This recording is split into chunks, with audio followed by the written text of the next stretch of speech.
Good morning, my fellow yoga travelers. I'm mighty glad to be alive today, and I hope that you are too, as we continue to live, laugh, love, learn, linger, and live the life we love. Don't forget, occasionally you got to labor, and you got to loaf, and certainly loofah. You know, get that skin nice and clear. Juan Ramon Jimenez is our poet for the day. I am that I, yo no soy yo. I am that I. I am this one that goes by my side without me seeing it. That sometimes I'm going to see, and that sometimes I forget. He who is silent when I speak, the one who forgives, sweet when I hate, the one who walks where I am not, the one that will remain standing when I die. We all have a shadow mirror, really important for us to recognize some darker reflections. I always like to out myself first in terms of karma. I get angry. Everybody loses it. You don't need a special permit or license to give you permission to hold angry feelings. Sometimes it's righteous, sometimes it's self righteous. But just remember there's always consequences, natural consequences, karmic consequences that follow upon your body and your mind. And so then at another level, you almost never want to get angry, never want to justify getting angry, although sometimes it seems like there's time and place for it. All right, so as a result of that, you could say that a part of my life, big part of my life, is trying to dance in the other world, being in love with the other world. This is why I stay so positive in certainly my public face. And I would say most people who know me would say that's how I am also behind the persona.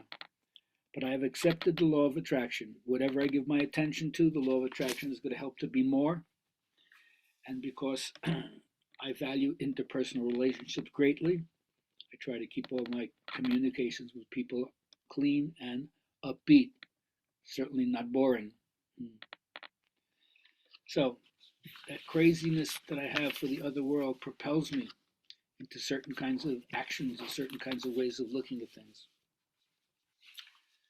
So what I would say today is first, learn how to fast. And I don't just mean from food, I mean from negative thinking. Abstain yourself. Abstain from indulging yourself, rehearsing negative litanies of negativities. Once you realize the material plane is objectified thought, what thoughts are going to keep coming back to? Because whatever you continue to concentrate on, it will out at some point. So I try to accept the idea that in working on myself, I'd like to exchange Freud's neurotic misery for just simple human unhappiness. Let me not go off the deep end on this. Every one of us has experienced some kind of emotional, psychological deprivation. We can deny it, we can minimize it, we can try to blame our parents for their mistunement, we can blame society or culture. We've all been bent out of shape by society's pliers, as Dylan said. And if you're discontent, if you're dissatisfied, if you're disenchanted with the existential situation that has so much sadism in it, so much destruction and so much antisocial behavior, so much depression, so much anxiety, so much addiction, so much oppression, so much self-anesthetizing actions, compulsive behavior, consuming behavior, overproductivity between TV, cell phone, computer, drugs, internet porn, self-medication, and so forth. Have I got the answer for you? Or I should say, have I got the answer for me? Doesn't mean I'm not still struggling with that, but I certainly have a different kind of handle on it. And I suggest to everybody, find the practice.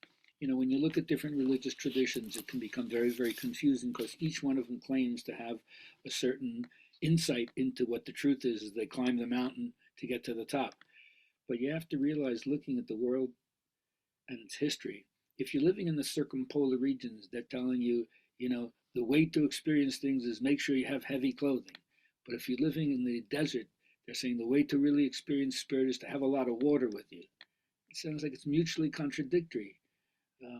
But once you understand that in their own way, based on geography, right, your view of reality is different. And so the guidebook instructions you're going to give to get to the top of the mountain are going to be quite different. So have some compassion as you try to understand how people got their worldview. And of course, ultimately, we're going to let go of all worldviews, what I call all reality tunnels, and have a direct experience without having to share in words or concepts what it is that you experienced. Have a wonderful day. Subscribe to GabrielHalpern.com.